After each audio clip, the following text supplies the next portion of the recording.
Welcome, welcome, welcome. In honor of Thirsty Thursday and in honor of the Team Aretuza Gwent League Championship that we had this last weekend. Really fun tournament. If you guys watched, I was broadcast on Seely's channel. We talked about that earlier this week. Yesterday was my best deck. Today is the deck that kicked my butt.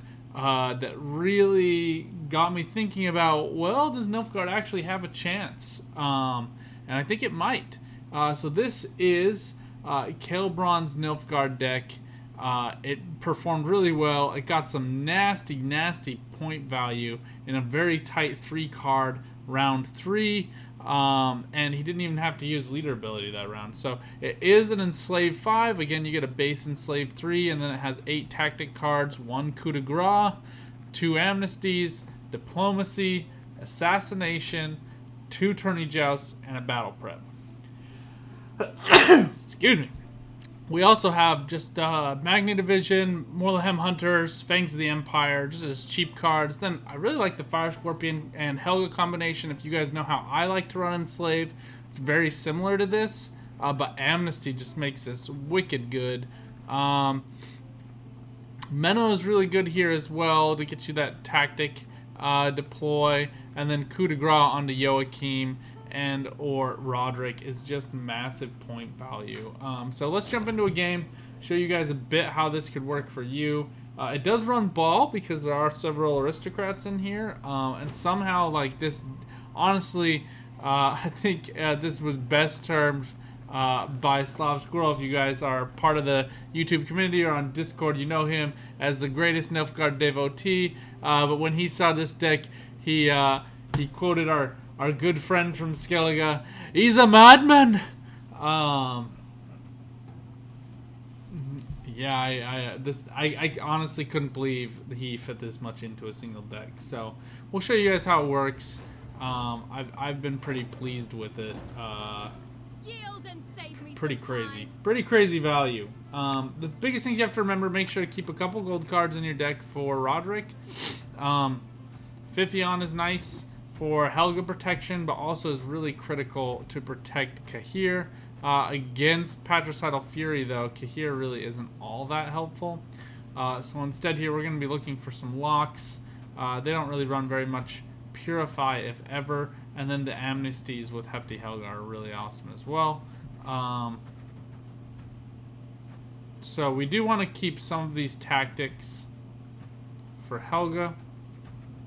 Because we're not running Cahir, I think we'll actually go for Fifion with Helga this round. And I actually really like all of these tactics here except for diplomacy. And we'll keep Roderick. So you do want to try to get coup de grace, obviously really, really valuable onto Joachim or Roderick. But you can also line up coup de grace if you guys saw our video series a while back. You can line up coup de grace onto enemy units. So here we just want to deny this value. Just get this lockout here now.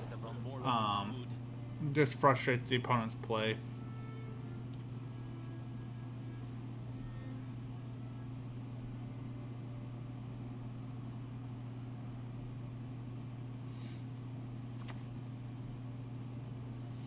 So Raiding Fleet loses a little bit of value here. It is bleed for 4 rounds. It's only going to get 4, and it's only going to get 3 rounds of damage.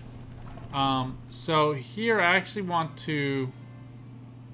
I would like to set up Hefty Helga, but it is going to take damage. So we're going to lose.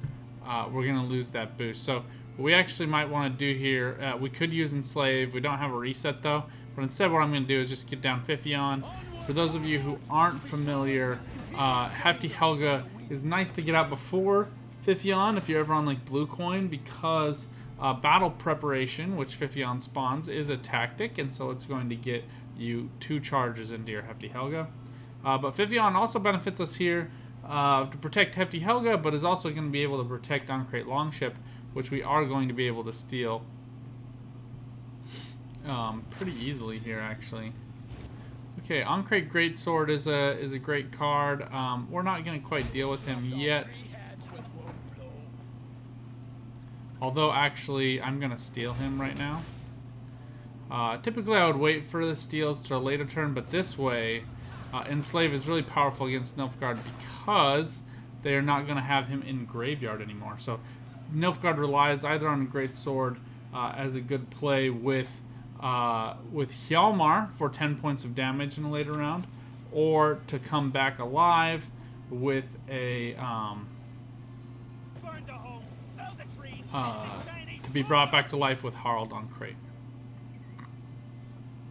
Alright, here I'm going to go ahead and steal this on Crate Longship. And we are Devotion, so we are going to get it boosted. And we're going to get another round in the barrel of this hefty Helga. Ready to rock, singing praises. And the opponent here just getting out of the round, losing on evens. So we're pretty happy with that. I would like to get out Coup de Grace if at all possible this next round. Also just force out the leader charge from the opponent. Force out a premature Harald so he doesn't get those damage ticks. But this is a quick way to win a game, is to have an opponent just decide they can't win because they forgot they lost on evens.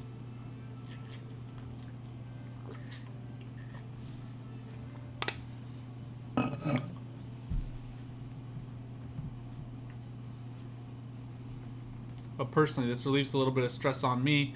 It's frustrating when the opponent's doing this. So a couple things to keep in mind. Again, we do have Masquerade Ball. If you can get Masquerade Ball out first and then Roderick, you can trigger all of the chapters of Masquerade Ball by playing Roderick onto Coup de Grace and playing Roderick again, or by playing Joachim, or by playing Usurper in round 3 after he's transformed into an aristocrat. So it looks like the opponent there, I think sometimes there are connection issues, but typically when I find that happens, the opponent is just playing on mobile. They just close the game because they have rage quit. Nobody likes losing to Nilfgaard right now. All the trash talk we've given to Nilfgaard lately, and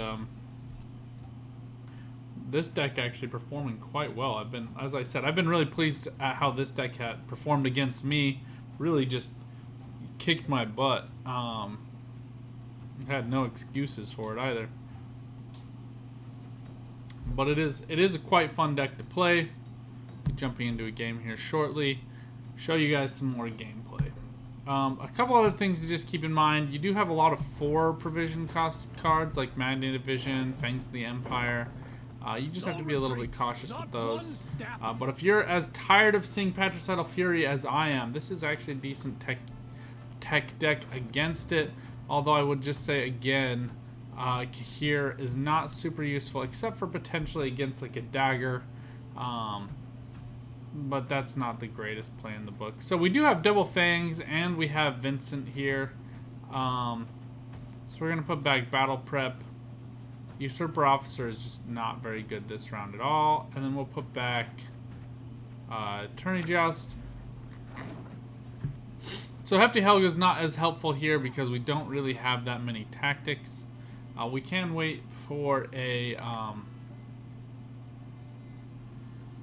Great Sword play though. Again, we'll just kind of be going for the same premise here, but because we don't need to lock it yet, we're just going to go ahead and get Magnetic Vision down. I'd rather lock a Longship than an On-Crate Raider.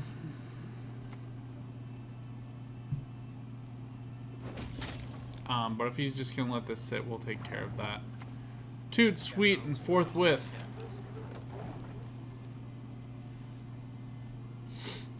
But Roderick with Coup de Grace just works as one of the best combo consistency plays. Menno also a pretty decent tutor. There aren't any other tutor cards, so that's really how the opponent fit all of this stuff into this deck.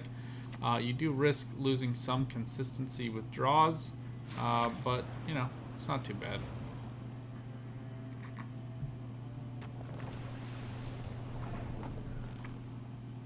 So here I would have preferred getting this boost from the opponent onto On-Crate Longship. We're going to play Fire Scorpion just to try to see if we can force that out from the opponent.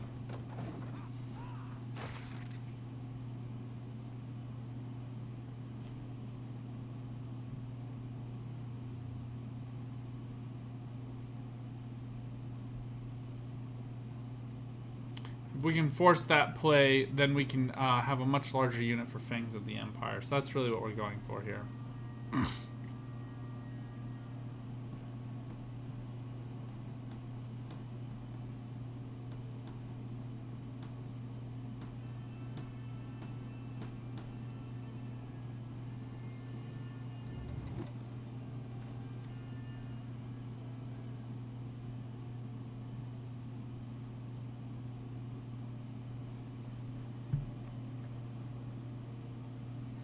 Opponent taking their sweet time.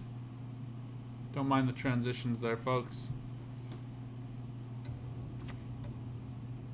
Just making it feel like a long time has elapsed, because that's how I felt. Alright, the opponent here going for Great Sword. That being the case, we're actually just going to go ahead and play Fifion with Kahir normally. But, as we showed you guys last time, our favorite play to make here is to just go ahead and take the Enslave. And we can use the Fire Scorpion to do 1 damage. Get him boosted up to 5. And we haven't even made a play yet. We're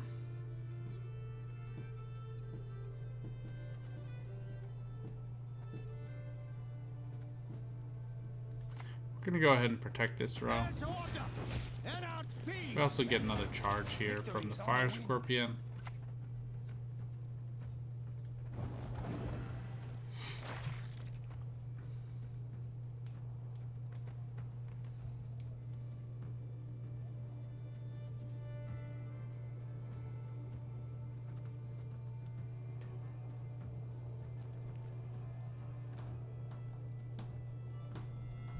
But we'll say Vincent for... So Vincent is really good to use on enemy leaders. So Gremist here coming down. This is a good target for us.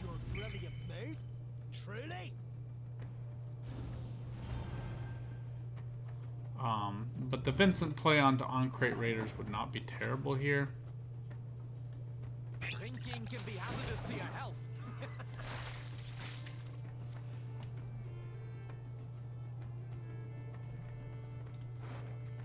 We have seen Blood Eagle and Raiding Fleet both get played this round, so the opponent using all of their tutors. They probably have a lot of golds they really like, which is why we saw On-Crate Raiders come out as the tutored unit. Or sorry, it was Greatsword. Sorry, and Greatsword you do need in the graveyard for Hjalmar, and if you really like to get great play out of our good friend.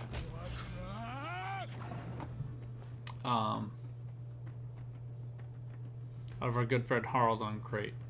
So here, we do see this Greatsword out again. I would not mind a Kahir play.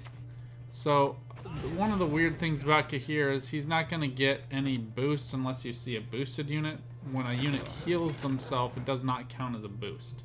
So here we're just kind of like parlaying for time. We don't really have to make a play.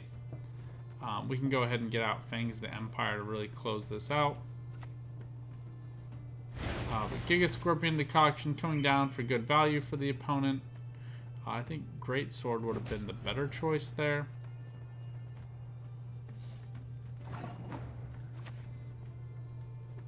Feeling a bit peckish. But here I'm just kind of, again, parlaying for time.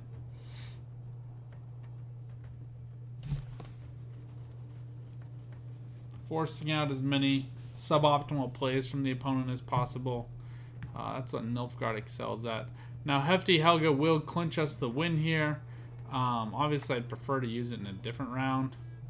Freya's bulwark. That's what we are.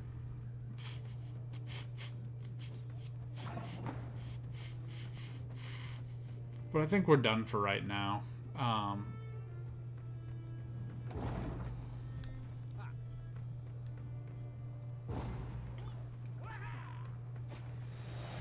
Opponent does have the established Greatsword, so he has a good choice for round 3 for Harald, or to be used with a Hjalmar. Beating Skellige in 2 rounds is one of my favorite things to do, just because you deny them value for their veterans. Alright, so we do want to keep in mind what our 2 gold options are. Looks like Coup de Grace could be one of them, which would be a preferable option for us. Joachim and Menno would also be good options here. We'll just have to see how much the opponent wants to commit here.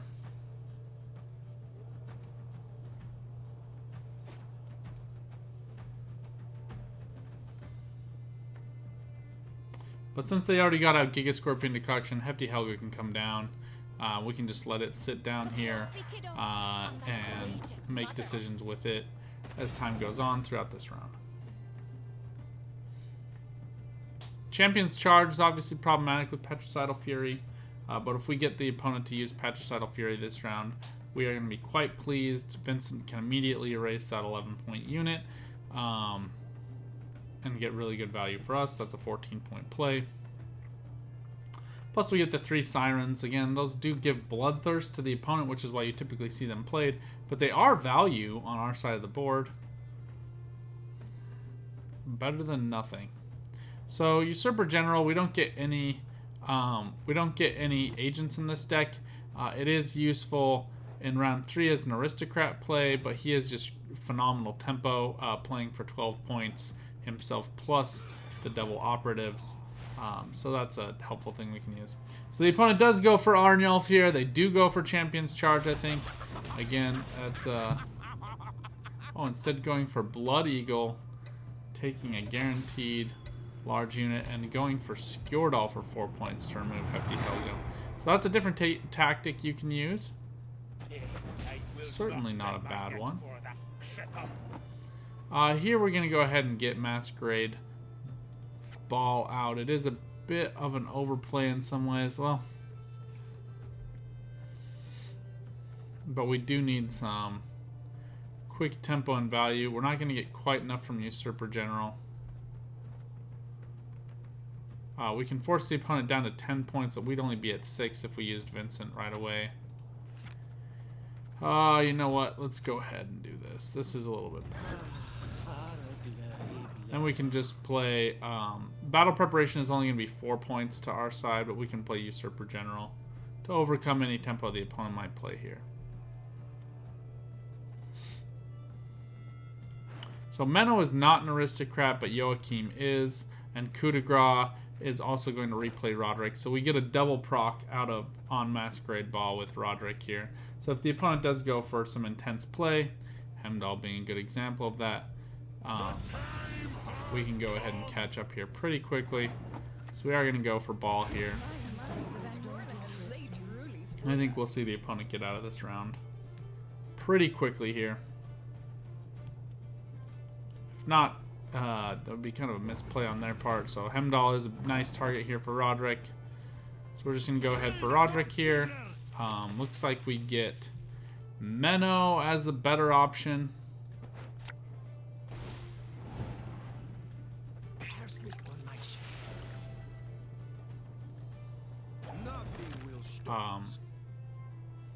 And then we can go ahead and use Assassination or Coup de Grace. Here again, we'd like to have Coup de Grace, so we get that with our other card. And this was a bit of a misplay on my part. I actually didn't want to play this, yet here we are. Huge overplay by me. We should have just used it for the damage and saved Joachim for next round. So can't all be geniuses. Huge misplay from me.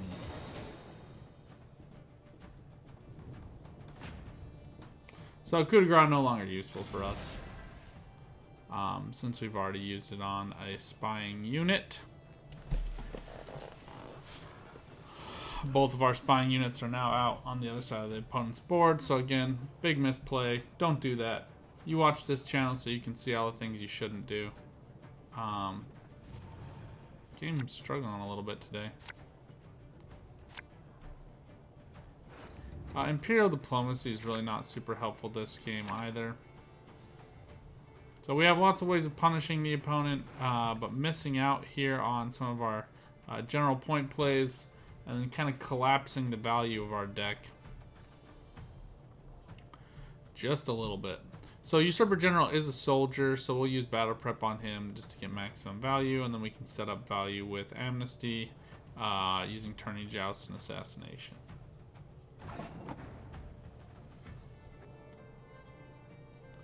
Welcome to everyone joining on Twitch. That dude Squint's good to see you. Just doing some filming for our Thursday video right now, showing off the deck that beat us on in the tourney.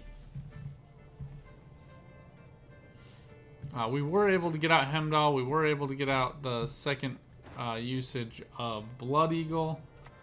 Obviously, like Hemdall, Svalbard Totem, all those things are going to be a little problematic for us. Here, we're just going to use Assassination. The other ones are just a little bit overkill. Well, actually, let's go ahead and use... we'll go ahead and use Battle Prep because Assassination will kill whichever one doesn't have a unit next to it. So this way we get some protection up on Usurper Emperor. Obviously, it would be a little annoying here to have like a Morgvarg Heart of Terror, but I found that most decks aren't playing that. The other thing we would have to worry about here is going to be Champion's Charge. So we're just trying to deny Bloodthirst a little bit here. And we do need to set up this Amnesty play onto something.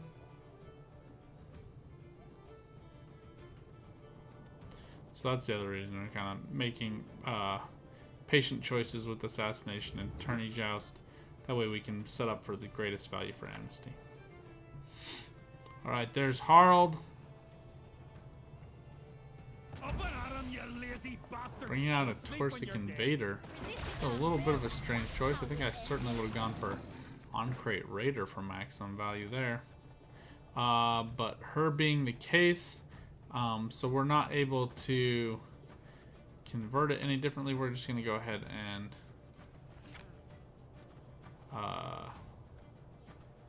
actually, let's first remove Harald here. Just get rid of that damage value. And then we can damage this Torsic Invader down to 3 points and use Amnesty to get her back. One good thing for us, Skellige never brings boosting units. So that's not something we really have to worry about. So typically if I had better options here, I would just go ahead and kill this Drummond Berserker. The conversion is a little bit annoying, but this is the best value that we can find.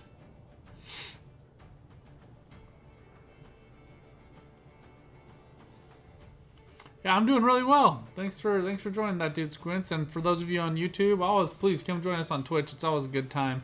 I got a little bit behind on filming this last week because of the tournament. Showing off this deck that really punished us in the tournament. So here I think the opponent's just really praying to get as much value as possible. I think we are pretty much toasted. Again, huge misplay for me last round. Obviously, we would have wanted Joachim with Coup de Grace, just for massive plays onto this Magnum Hunter and Magnetovision. But we are, as they say, where we are. The opponent here saving a late Vabjorn as probably a tech play for later. But we'll play one more game. The first game we played, you know, we kicked some butt so hard that they got out of it really quickly. This game, I made that huge misplay round 2. Don't do that. Well, welcome, Moon of Venus. Thanks for joining. We're just look. I do a different deck for every day of the week. Thursdays are Nilfgaard's day, and I'm filming for Thursday right now. So many thanks for joining the stream. You know, some people really love them, so we gotta share the love. But this is a deck that beat me in the Aretuza Gwent League tournament. KaalBron's brought this and played really well with it. I'm still getting used to playing Nilfgaard again while I try my hand at this deck and show it off to my YouTube subscribers and to you friends on Twitch. Thanks for joining. It is still early in the morning for me on Twitch right now. The dude Squint's making a great point, so I don't always make the best plays right in the morning. So Arachas Swarm is really great with Kahir, especially if it's like a Kikimor deck. We're going to keep the Amnesties. Fire Scorpions are great. Magnet Division isn't really superbly helpful. It is a nice kind of filler card, but it's not superbly helpful, like I just said. Do I want double Fire Scorpions, though? Not really. I would much rather have Helga. Helga works really well here. So we do have Magic Lamp, which helps provide us some value, but I'm not going to be safe from some of those really gross plays, like our good friend Predatory Dive. So that being the case, we're just going to set up with Fire Scorpion first, and then go into Hefty Helga, then go into Kahir, or sorry, into Fifion, and find some value that way. So a different option that we can go for there is we can go use Magic Lamp, then use Fifion to boost the Magic Lamp up. Predatory Dive here is going to kind of like crush our souls. Oh. But we're going to go ahead and get out Helga.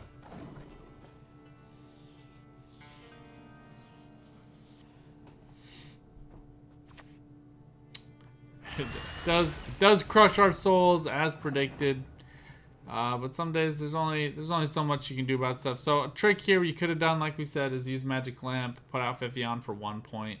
You know, that was an option we could have done. I anticipate whatever the opponent's going to play is going to revolve a lot around boosts, so we're just going to get Kahir out here pretty quickly and get out of this room. Get out of this round as soon as we can. And Dregalarvas being a perfect example of this. So the more they get boosted, the better off we are. Just trigger Magic Lamp here. And now basically everything the opponent does to try to get value out of Arachas Swarm decks is going to really benefit us. And then we're just going to steal their units to get maximum value for ourselves. Bruxay is going to come here, get protected. We boost her to 5. So going down to 5 cards, I think is kind of a good happy medium for us. If the opponent wants to make some insane tempo plays like an Ikarin, you know, they could do that. So we might go for 1 more.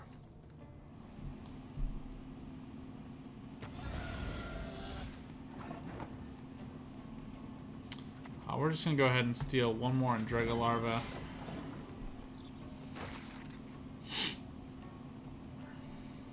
Now, Joachim actually plays really well onto like these in Dregalarva and Bruxays that are pre-boosted, because you get out a unit that has at lowest 2 points of value and then gets boosted by 8. So we're going to get a 10-point play regardless. A little bit of a strange play from the opponent there. Not really sure why they'd try to punish this in Dregalarva so much. But everybody gets to make choices. We're just going to go for an assassination onto their Goliath just for points. Target acquired.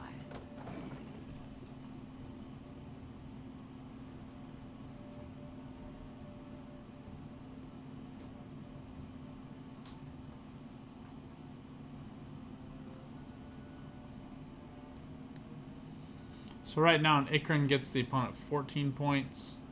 So they need to get out this other Dregalarva.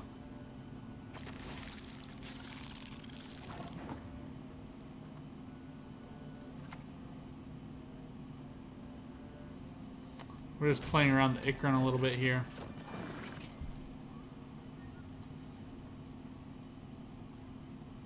Also forcing a Glusty to consume this Goliath. Our biggest unit in deck, though, is Usurper Officer. So we don't actually want to kill the Goliath. But we chase the opponent out of the round. Pretty happy with that play. Now, Ball is helpful in a situation like this. You guys saw how many points we put up last time. So here, Ball would be really great if we can get Roderick. How much luck do we feel like we have? We do have all of the luck in the world this time. Van Morlehem Hunter might be helpful, but not as great as Coup de Grace. Certainly not as great as Coup de Grace. So here we're just going to go ahead and play Masquerade Ball. Unfortunately, everything we have are aristocrats. You know, you can only do what you can. But we will get out a pre-boosted unit. Any of these are going to be good choices for Joachim. Karate Heat Wave is a little annoying here, but it's not the end of our day.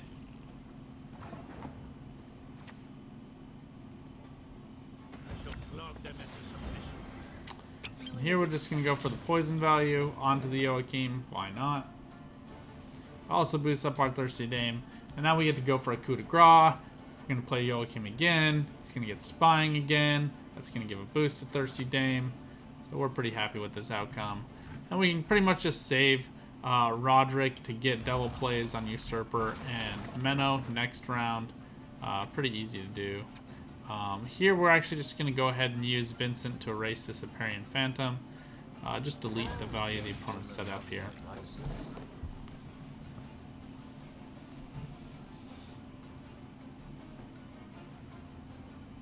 Riggs draw. Yeah, this was pre-tainted. So the opponent here just trying to punish the Thirsty Dame, I think, to erase that value. We're going to go for this other coup de grace here. This is a little bit unfortunate. We probably should have played around that a little bit better, but it is what it is. We're gonna preserve the Enslave. We don't need to use it. Obviously, we could go for Roderick here. There's a chance we would get the Usurper General as an option. But next round is a little bit better because we will get coup de grace to hand. We just have to make sure we don't get any of those other units. So here we're just going to go ahead and take the pass.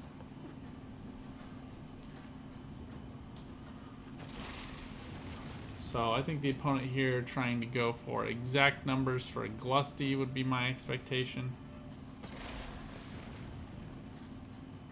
Just counting it up, 6 plus 6.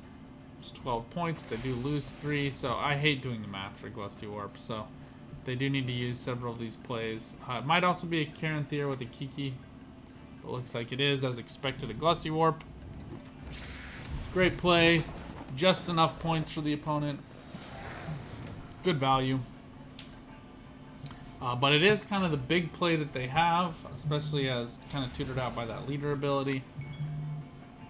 Now we just don't want to draw any of our golds. This is perfect. We can get Magnet Division out quickly. Fire Scorpion would be a little bit nice here. Feeling risky.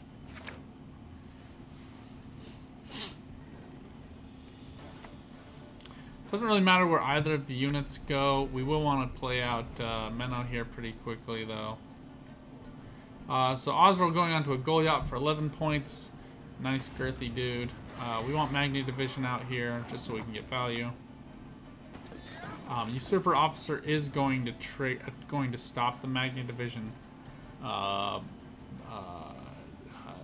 point generation, so that is something we have to keep in mind. So I now have kind of an interesting choice.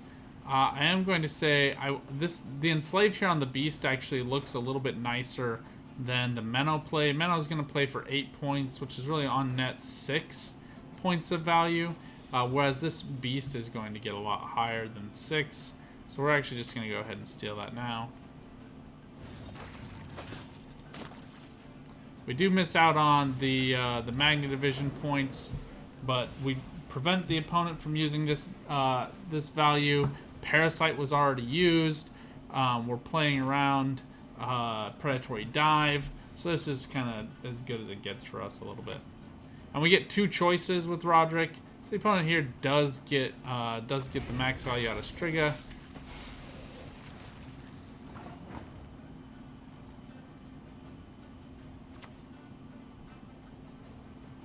We will go for Fangs of the Empire on this Osril, see if we can force a misplay of some type or some kind of stilted value. Becker's Rock Slide coming on to Beast. A little bit unfortunate. Certainly not what we wanted. We'll go for Roderick, and then Usurper Emperor is the best play. We don't get quite enough points, though, which is a little unfortunate for us.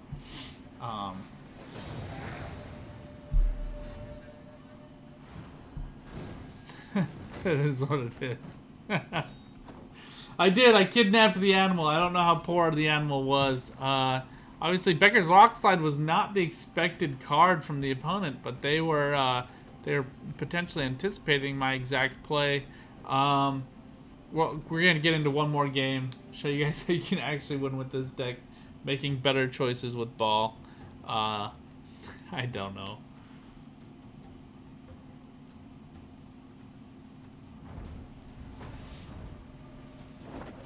If I knew it was Becker's Rock Slide, if this was in a tournament, I would have gone for the Roderick play onto Menno, because Menno would tutor out Battle Prep, which would get him 2 armor. Something good to keep in mind. So it would have been on net the same number of points, but they would have left 2 points on the table for me. Okay, so I like Fire Scorpions here. We don't need double Magni divisions. Slocks really aren't that helpful against Symbiosis, and Battle Prep's certainly not all that helpful either. We're just going to go ahead and get out a Fire Scorpion here. I anticipate a lot of removal from the opponent. Because it is non-devotion, Scoia'tael almost certainly, if they're this far up on ladder, they're probably not using devotion, unless they're just trying to play around with it. But because of that, we do want to protect our ball with Fifion, if at all possible. And we can use Roderick to get the double play. Can dwarves fight? The fish pissing lakes. Here we're going to go ahead and get out Magni Division. Just start the ticking value there. And then we're just having the Fire Scorpion. We'll get out the other Fire Scorpion, but we'll keep those just for Hamadryads. Though trees live longer than humans, they need protection. Now, we do want to grab this Hamadryad after it gets boosted. So Assassination is going to do 4 points of damage here. But if we get out a double Fire Scorpion, we're going to have 2 points of damage ourselves, which is going to tie the value she has now. But we're going to be able to target her at just the right amount of value and get full boost. The only thing that we'll kind of have a problem with here is if the opponent plays down Shaping Nature onto her. I would be a bit surprised to see that, though, to be honest. Okay, this works out even better for us. Okay, so this one's a little easier to grab, but in the end it's going to be the same amount of value. So we're just going to go ahead here, ping it down using Assassination, and then we can grab it next turn. Well, oh, that was putting me in tricky spots. Yeah, we're going to just go ahead and smack it here. That sets us up with some more value. Trigger our Magic Lamp.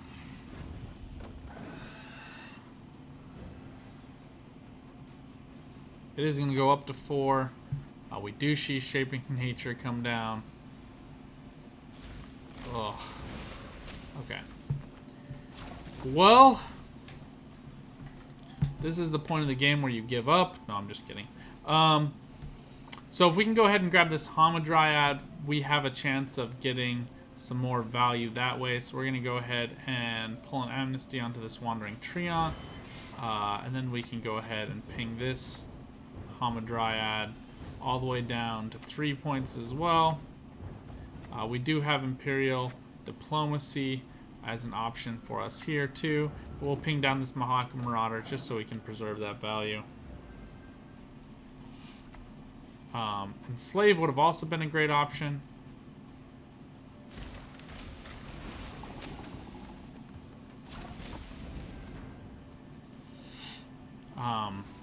We do only have Enslave 5 though, so the damage here is not going to be quite enough.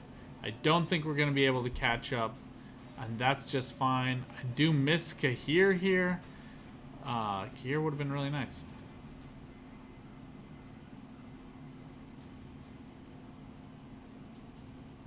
So, well, let's see. If we so they're going to go up to 38 points. If we stole this, they would go down to 35, and we would go up to 30. So there's just no way for us to catch up here. Magic Lamp here, specifically to play around stuff like Predatory Dive, like we showed last game that I did wrong. We could have had Fifion out as a target for Predatory Dive over Hefty Helga. It's a bit of misplay on my part. The Magic Lamp also you can use tactic cards onto, like Battle Prep. It's not the play that is the best, but it does work. Here, missing some of our aristocrat plays. We really need Roderick out here. So not getting all of our favorite draws by any means. But Menno's going to give us a little bit of thinning. We'll just have to see how much the opponent wants to contest this round. We did lose on evens, so they're probably going to want to give us some kind of punishment.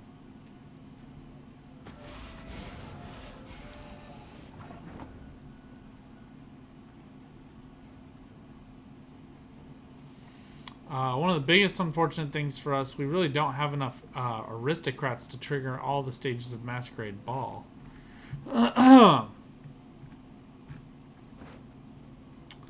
So, Rowdy Dwarves is an interesting play. I kind of wonder if they're going for Great Oak.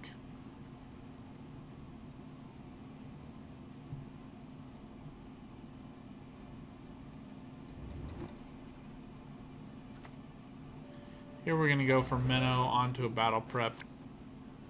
Just because it gets us up to 8 points. Just going to try to stay ahead of the opponent as much as possible so I don't have to go down a card. Oh, more than happy. That's what we're here for, Moon and Venus. Glad to share glad to share my perspectives and help out as much as I can. All right, Dunka coming down. It's a little bit weird because we're just gonna go ahead and steal her. And we will play 50 on here to protect her. I think the opponent is probably going to get out of this round quickly. But I've been wrong before. Could very well happen again.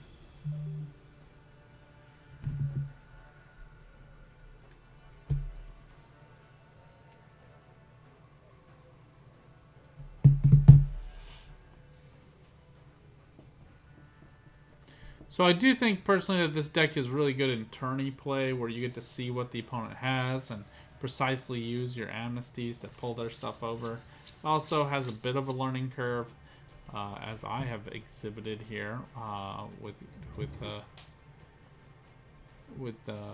poor plays. But it is pretty fun. It does have really good value. And here we are able to stay alive by the skin of our teeth.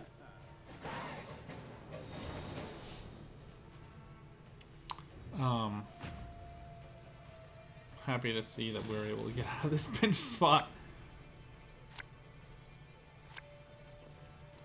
We do get Vincent, but we really, really want Roderick here. We're going to put Tourney Joust back. I don't mind Kahir by any means, but we really, really needed Roderick, Joachim, and or Hefty Helga. So really, really poor draws on our side. We're just going to have to get some damage out with the Coup de Grace. But we do get Usurper Emperor as our main play here. So I do like Kahir, and the Masquerade Ball would be really great to get some good value on later on. But I think the opponent's going to use a Heat Wave on something. And I have a hard time playing... Well, I guess we could play Kahir as an Aristocrat. So let's go ahead and get out Usurper Emperor. We're going to just steal those cards over to our side.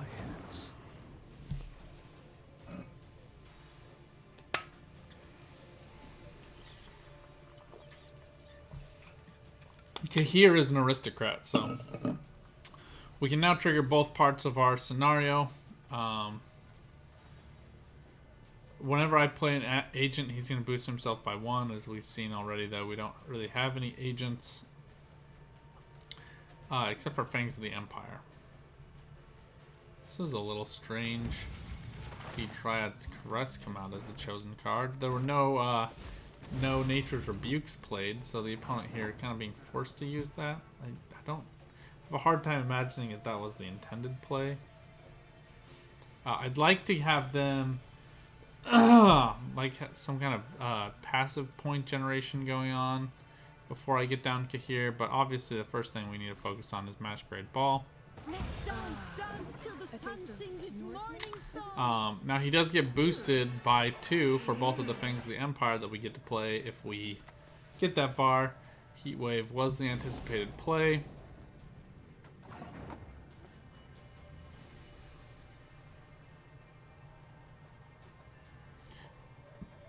This may end up being one of the biggest cards that the opponent ends up playing, so I think we're actually just going to go for the poison and the erasure. Feeling a bit peckish. Gord would be the other one, but we're probably not going to see it until it's too late. So I'm just trying to kind of trade some cards here, force the opponent to make some plays, and remove this Thirsty Dame, for example. Not seeing that, we're going to go ahead for Kahir. So the opponent does go for Veil. A little bit of a strange play there. The Purify would have been a little bit better. Here we get really, really good value out of our Vincent. 17-point play.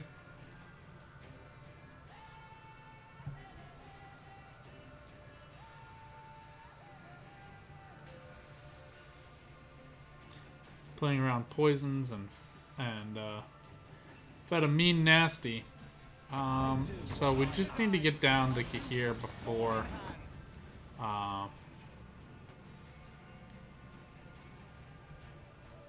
lots of boosted units come out.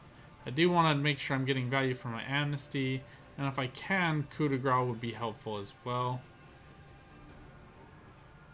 Onto a unit that has specific value. So an Elven Deadeye would be a really good example of that, but I'm going to go ahead and steal this one now. Then we're going to need to set up a bleed onto this Elven Deadeye. That way Coup de Grace just finds at least some value. Becker's Rockslide coming down is the first option. Again, Kahir's just going to come down when their last play is Gord. That's what we're hoping for.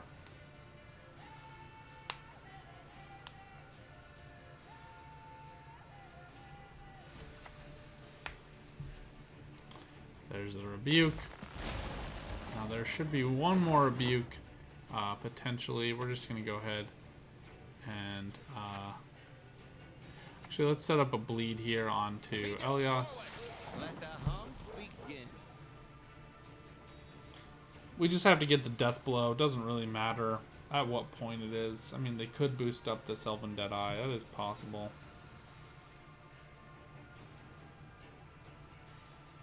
It's also possible that they play Gord second to last.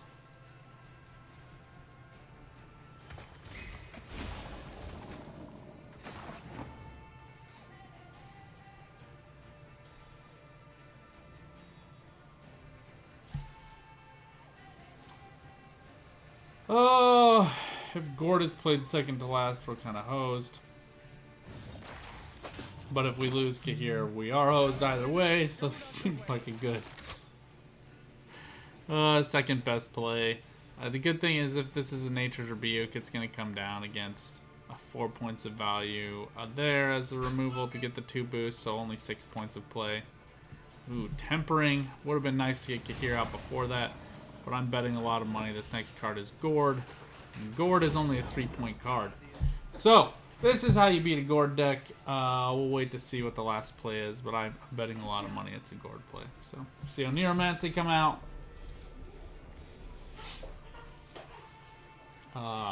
It's possible the opponent just really didn't think about this.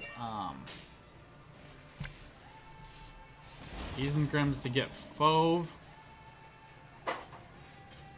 And then Fauve potentially to grab the last Nature's Rebuke and to get the 2 boost. So a little obnoxiously to me, it doesn't count the boost onto Fauve from Isengrim's Council.